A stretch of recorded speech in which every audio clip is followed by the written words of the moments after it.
오늘 말씀은 매우 무거운 주제, 간음죄입니다. 무겁죠. 예수께서는 이 땅에 오셔서 율법을 폐하러 오신 것이 아니라 어떻게 오셨다고 했죠? 율법을 완성하기 위해 오셨다고 말씀해 주셨습니다. 오늘 말씀도 십계명의 7번째 계명을 완성하기 위해 잘못된 해석을 바로 고쳐 주셨습니다. 간음죄는 부적절을 한 성관계를 했을 때 살인죄만큼 큰 죄처럼 돌로 쳐서 죽이는 그런 처벌을 가하는 아주 무서운 죄로 여겼습니다.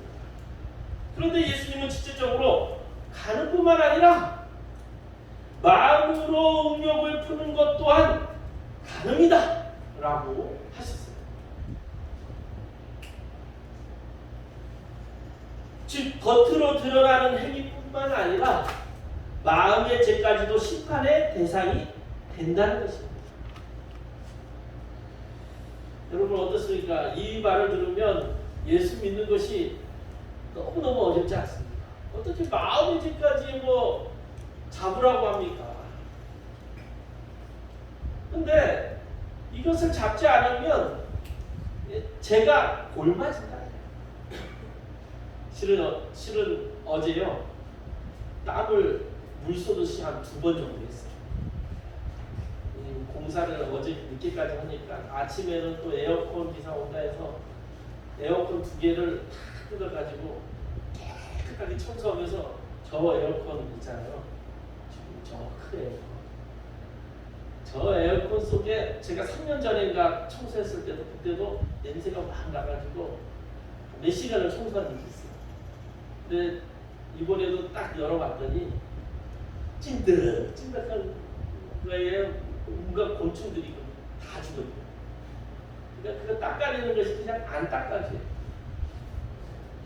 문지르고 뭐고 하면서 또 한 3년 만에 그냥 싹 제거했어요. 여러분 냄새가 달라지지 않았어요? 그러니까 제가 실은 지난주에도요 그 에어컨 없애는 탈취제를 뿌렸어요. 귀찮아.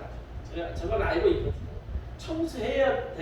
청소해야만 근본적인 냄새를 없앨 수 있는데 청소 안 하면 귀찮으니까 그냥 치치치치치치 에어컨 탈취제 그거만 뿌렸어요. 근본적으로 냄새가 안 없어져요.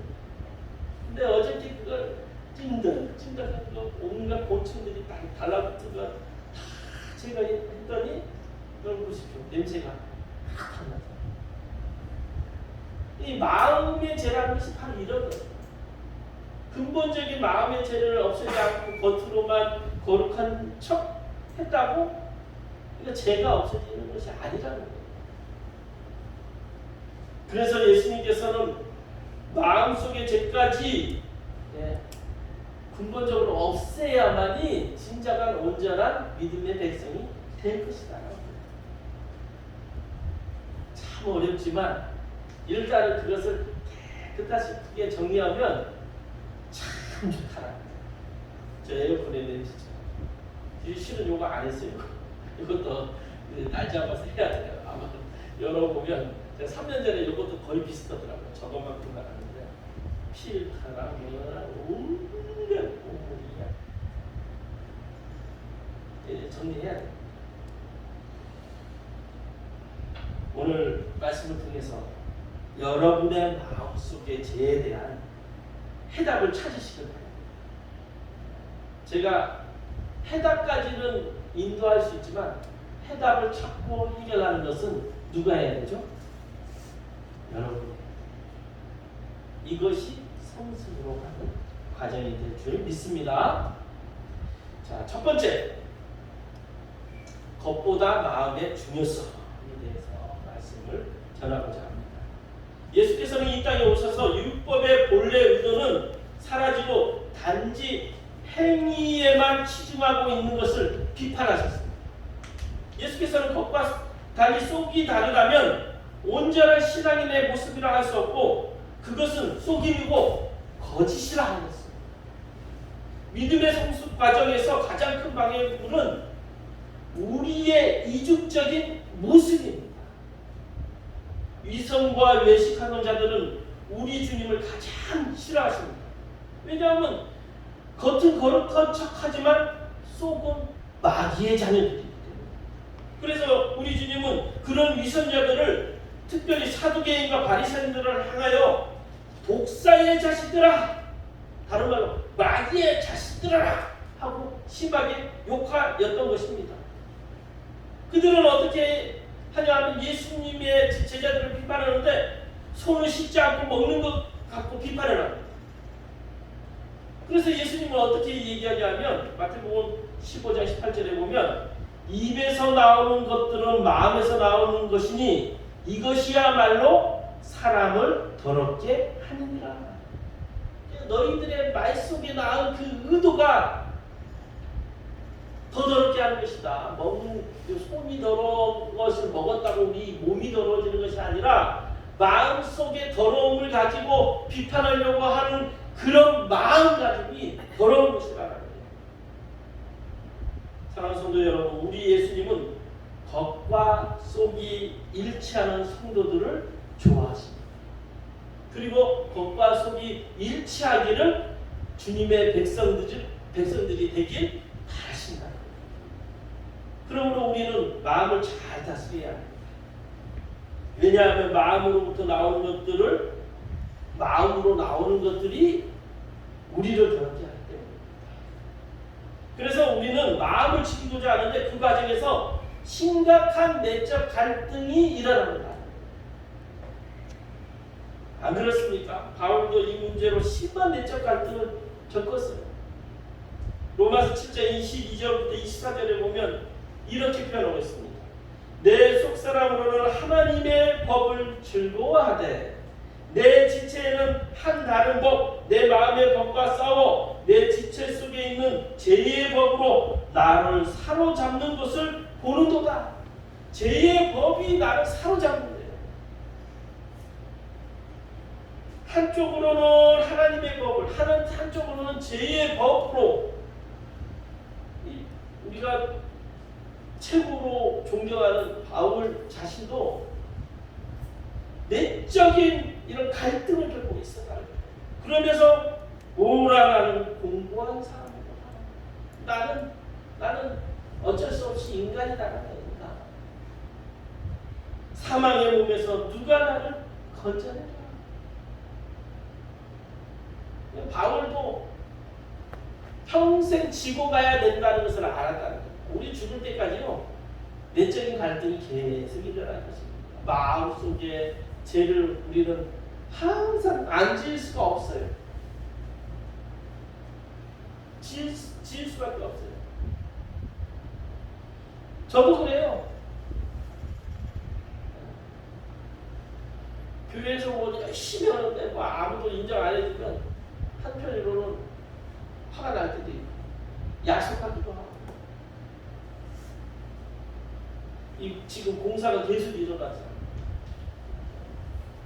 아침 저녁으로 뭐 음료수도 갖다 주고 뭐도 해주고 물질적으로 뭐 육체적으로 지금 한 달이 넘게 동안 있으니까 너무너무 힘들어요. 그냥 에이 포기해 그냥 놔둘까 이런 생각도 들 때도 있어요.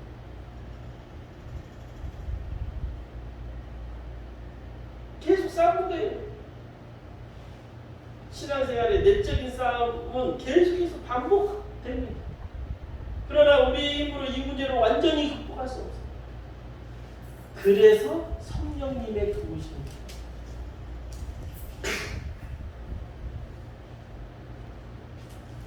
로마서 7장은 자기 의로 이루어지고자 하는 이들이 반복되는 갈등을 예수의 영, 성령의 도우심으로만이 이것을 이겨낼 수 있다. 하나님이 알아주시게 됩니다. 성령님이 나와 함께 하시게 됩니다. 이렇게 율법을 행함으로 이루어지는 것이 아님에도 바리새인들은 율법을 자기적으로 해석해 보이는 행위에 국한시켜 버렸습니다. 그래서 겉으로 보여지는 것으로 거룩함을 드러내고자 하였습니다. 이와 같이 바리새인과 서기관들을 바라보며 예수님은 그들의 위선적인 자기로서는 결코 하나님의 나라에 들어갈 수 없다 하셨습니다. 예수님은 율법 교사들에 의해 잘못됐고 해석되어 적용되었던 그 율법도를 이 땅에 오셔서 하나님의 나라의 위의 기준으로 새롭게 가르쳐 주신 것입니다. 바리새인과 서기관들은 단지 계명의 범위를 실질적으로 간음했느냐에 초점을 맞추지만 간음의 행동으로 드러나지 않았다면 아무 죄도 아닌 것이 되는 것입니다. 그들의 논리로. 이와 같은 생각이 그들의 외식하는 자로 만들어버렸다. 그 내면이 어떻든 간에 겉으로 보이는 거룩한 행동에 치중하게 되면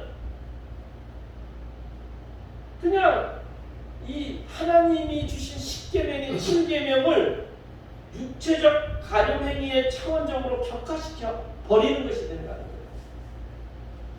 그래서 행위로 범하지 않으면 무죄가 되기 때문에 그로 인해 사람들 마음속에 벌어지고 있는 온갖 음란한 생각들에 대해서 면죄부를 주고 말았던 것입니다. 하지만 예수님은 다르게 가르치셨습니다. 하나님이 금하신 것의 의미를 정확히 하셨어요. 예수님은 원래 하나님이 보여주시고자 했던 내면의 거룩함을 강조한 것입니다. 그래서 오늘 말씀에 간음하지 말라 하였다는 것은 너희가 들었으나 나는 너희에게 이르노니 음욕을 품고 여자를 보는 자마다 마음에 이미 간음하였느니라. 예수님은 제 출발을 행동으로 보신 것이 아니라 이미 마음의 음욕을 품는 순간이라고 규정하십니다. 그런데 바리새인들과 서기관들은 마음의 중요성을 잃고 말았습니다. 그러니 점점 더 위선적이게 되고 하나님으로부터 멀어질 수밖에 없는 것이에요. 내면을 무시하고 외면의 형식적인 거룩함만으로는 거짓된 신앙이 될 수 없다. 겉으로 아무리 거룩하게 드려도 그 예배는 거짓 예배가 됩니다. 그래서 우리 예수님께서 얘기했잖아요. 마음에 원한이 있는 상태에서 제사 드리지 말고 풀고 와서 제사 드려라. 뭡니까? 이 마음가짐이 중요하다. 겉으로 아무 거룩한 척해도 마음가짐에 마음속에 죄가 있는 상태로 예배드리면 그것은 하나님께서 받아들이지 않는 예배라는 것입니다. 예수님은 하나님의 나라의 의에 대해서 말씀해 주셨습니다. 위선적인 사람들이 도덕적 정의와 다르다는 것을 보여주는 거예요. 그래서 하나님께서는 많은 선지자를 통해 말씀해 주셨습니다. 예레미야 선지자들을 통해서 이스라엘 사람들을 향해 너희는 마음의 할례를 하라. 하나님의 백성의 표가 할례입니다. 네, 남자들만이 하는 할례인데 표피를 제거하면서 죄를 제거하는 거예요. 근데 그렇게 행위로 했다고 하나님의 백성이 되는 것이 아니라는 것이죠. 너희 속에 있는 죄를 제거하듯이 마음의 할례를 하는 것이 하나님의 백성이 도리라는 거예요. 에스겔 선지자에게도 말씀합니다. 몸과 마음의 할례를 받고 성소에 들어오라. 우리 예배자로 설명은요, 이렇게 죄의 이런 마음속에 있는 죄에 대해서 우리가 제거하고 예배드릴 때 온전히 예배를 드릴 수 있다는 것입니다. 두 번째로 영적인 가지치기를 해야 합니다. 두 번째 영적인 가지치기. 29절 30절 말씀 너무 무서운 말씀입니다. 오른 눈이 너를 실족해 하거든 빼어버리라. 내 백체 중 하나가 없어지고 온몸이 지옥에 던져지지 않는 것이 이익하며 또한 만일 내 오른손이 너를 실족해 하거든 찍어버리라. 너무 무섭지 않습니까? 이것은 영적인 한 해를 상징하는 것입니다. 이렇게 하라는 말이 아니에요, 여러분. 성경을 읽는데 우리가 잘 알아야 돼요. 만약에 여러분 이 말씀대로 하면 여러분 손, 발 아마 나만 하는 것이 한 명도 없을 거예요. 저도 그렇고 여러분들도 어떤 사람도 그렇습니다. 마음속에 음욕을 품고 마음속에 나쁜 말 하고 마음속에 욕을 하고 혀도 잘려 있을 것이고 코도 잘려 있을 거고 손도 잘려 있을 거고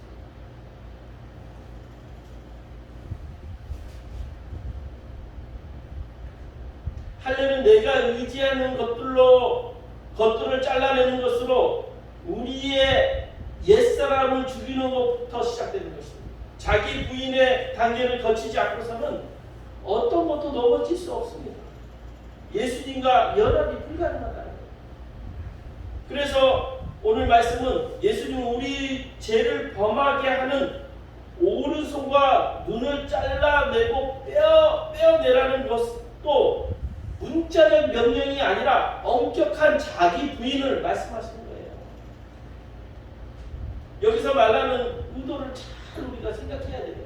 그러니까 성경을 볼 때요, 의도를 잘 해야 돼요. 이거 하나님의 말씀인데 그대로 지켜야지. 여러분, 하나님의 말씀 그대로 지키는 사람 한 명도 없어요, 전 세계에. 지킬 수가 없어요.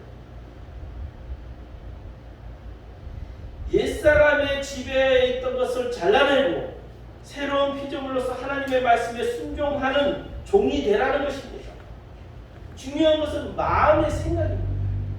우리 내면에 거듭나지 않는데 마음을 그냥 그대로 방치하고 손과 발을 잘라낸다고 해서 거룩해지는 것은 결코 아닙니다. 우리 권사님이 얘기했던 것 같아요.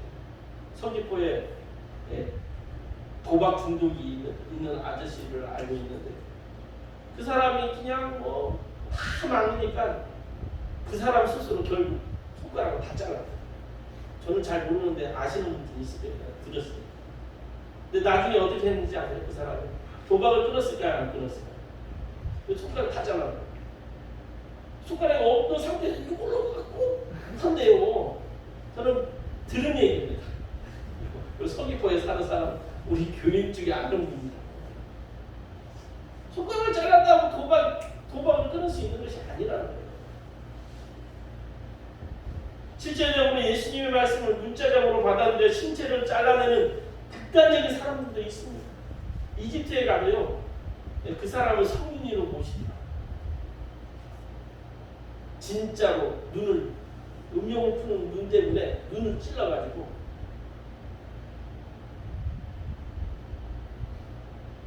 그 사람을 나는 성인으로 모시지 말아야 된다고 생각해요.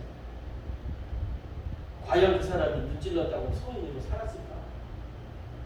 아니에요. 예수님이 이런 육체적 자해를 명령하는 것이 아닙니다. 영적인 가지치기를 하라는 것이에요. 예수님의 말씀을 따르는 것들을 방해하는 것들을 우리에게서 잘라버리도록 노력해야 돼요. 제가 좋아하는 말 있죠? 여러분, 죄의 유혹을 이겨내는 것이 아니라 어떻게 하라고요? 피하는 것이에요. 이겨낼 수 없으면 피해야 돼요.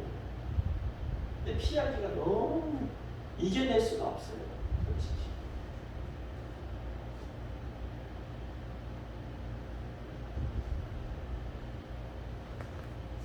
우리를 멸망시킬 수 있는 삶의 제된 요소들을 참으로 관대하게 대하고 합니다.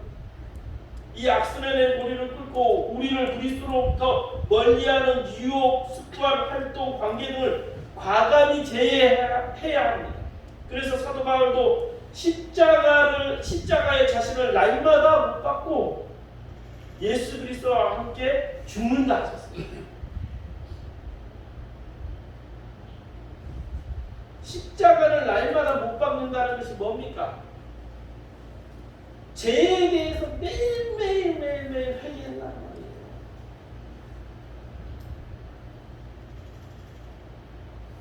예수와 함께 매일매일 죽는다는 거예요. 내 육체의 욕망들에 대해서. 그래서 우리는 완전 하나님 나라에 가기 전까지는요, 성인이 될 수가 없어요. 성인 자체가 될 수가 없어요. 그것을 인정하는 것이 중요합니다. 인정하지 않으면 외식하는 사람. 겉으로는 성인인 척 할 수 있어요. 나쁜 말 하지 말고, 나쁜 죄 짓지 않고.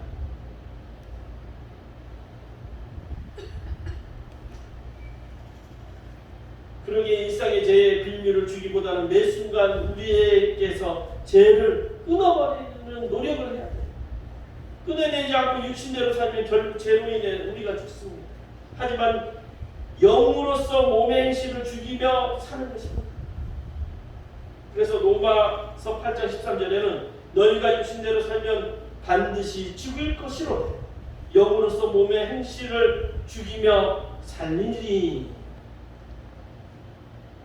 우리를 죄로 이끌어가는 것을 찾아 단호하게 끊어내라는 것입니다. 하지만 어떤 상황에도 끊어내지 말아야 할 것이 있습니다. 그것은 뭐냐면 부부관계. 그래서 세 번째로는 하나님께서 세우신 가정에 대해서 확장해서, 이 가정제에 대해 확장해서 부부관계에 대해서 말씀하고자. 예수님 당시 유대 사회에서는 이혼은 남자의 주도로 아주 쉽게 이루어지고 있었습니다.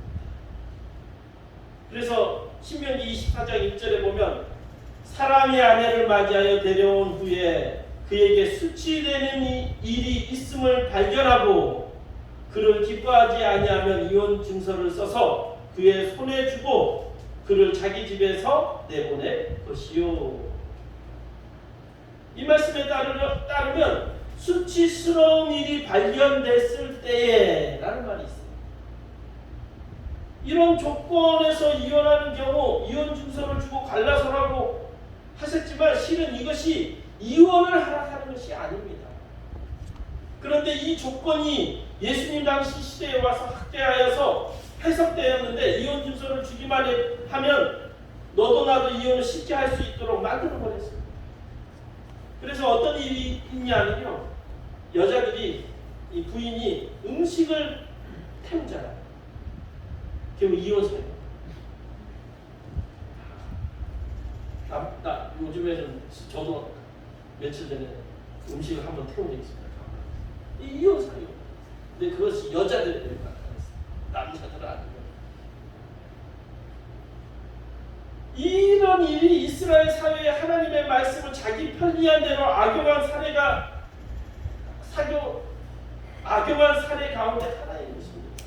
다른 여자를 얻기에 탐욕을 채우기 위해 말씀을 악용한 것이에요.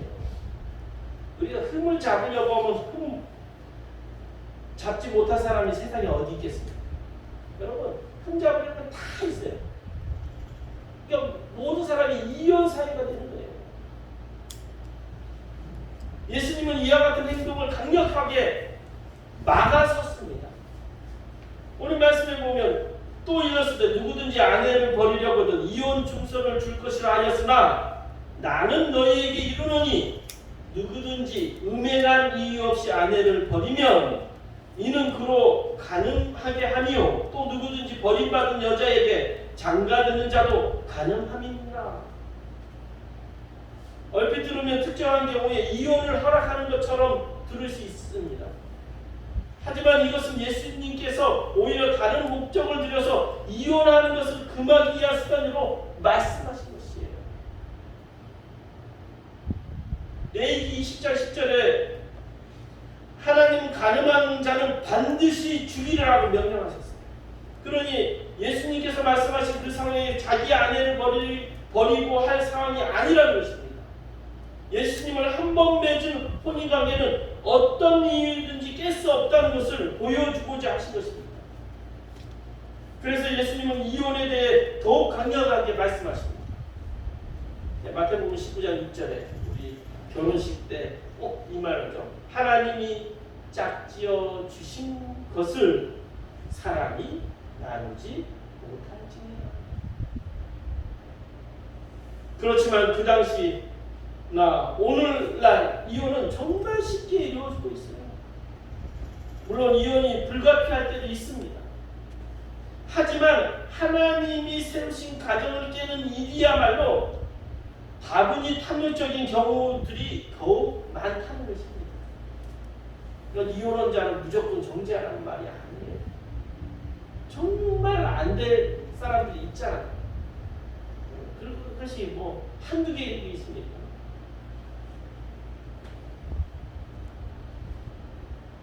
많은 이들이 하나님의 말씀을 정확히 이해하고 그 말씀대로 살아가기보다는 자기 편한 대로 해석하고 적용을 합니다.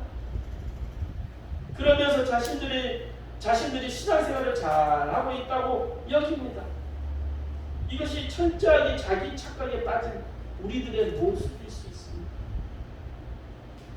바리새인들과 서기관들은 얼마나 율법에 철저했습니까? 경건하게 살려고 노력했던 사람들이 바리새인과 서기관들이었습니다. 그 열심만큼 누구도 따라가기 어려웠지만 하나님은 그처럼 겉으로 드러나는 종교적 행위를 기뻐하지 않으셨다는 거예요. 외식적인 행동이야말로 하나님을 기만하는 가증스러운 일이었습니다. 우리가 바리새인과 서기관보다 더 나은 일을 소유하기 위해서는 이와 같은 이들의 위선적인 삶을 끊어내야 됩니다. 여러분, 위선적인 자 되지 마시기 바랍니다.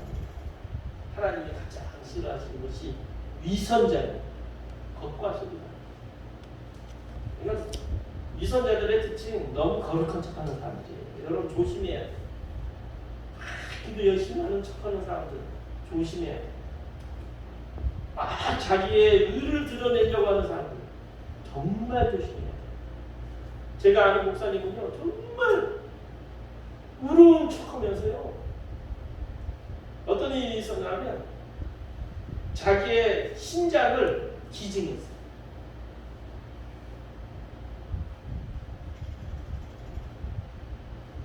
그리고 사람들에게 아무에게도 알리지 말라고 하더라고요.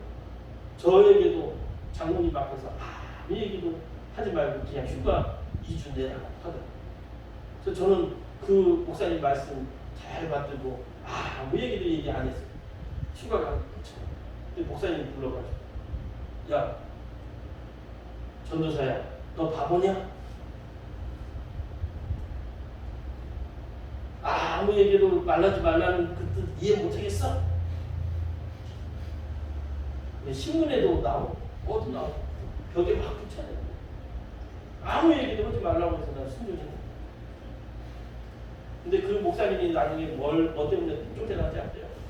어린아이 막 건드는 거 있잖아요. 그걸로 쫓겨났어요. 여러분, 거룩한 척하는 사람들 여러분 속지 마십시오. 우리는 1만 달란트 빚진 자입니다. 그렇기 때문에요, 거룩할 수가 없어요. 우리는 죄인입니다. 죄인, 누구나 하나님 앞에서. 그러니까 겸손해집니다.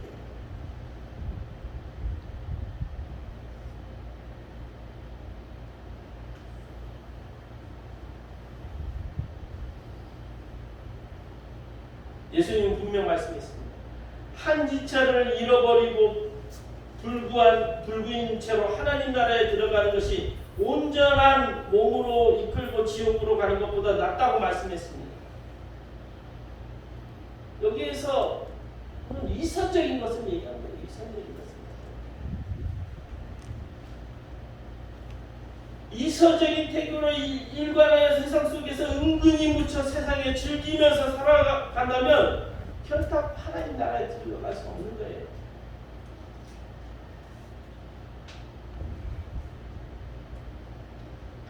여러분 결정하십시오. 우리 마음의 가는 죄, 우리가 이 세상 살면서요, 성령님의 도움 없이는 이겨낼 수 없습니다. 그렇기 때문에 우리가 늘 말씀으로 또 기도로 세워져야 되는 거예요. 생각은 잠시 날 수 있지만 주님의 보혈의 능력으로 그것을 이겨내도록 내적인 갈등의 그런 싸움을 해야 하는 것입니다. 육체적 가능뿐만 아니라 세상의 온갖 죄에 대해서도 우리가 하나님 나라 갈 때까지는 계속 싸워야 합니다. 누구나 모두가 죄인입니다. 거룩한 척하지 마십시오. 우리는 모두 1만 달란트 빚진 자유를 알고 겸손하게 주를 믿고 따라가시고 그런 진실한 그리스도인이 되시길 진심으로 바랍니다. 문제를 풀겠습니다. 1번 겉과 속이 다르다면 온전한 뭐의 모습이라 할 수 없습니다. 신앙의 모습이라 할 수 없습니다. 2번 죄의 유혹을 이겨낼 수 없으면 피하는 것입니다. 3번 머머적인 행동은 하나님을 기만하는 가증스러운 일입니다. 외식적인 위선주의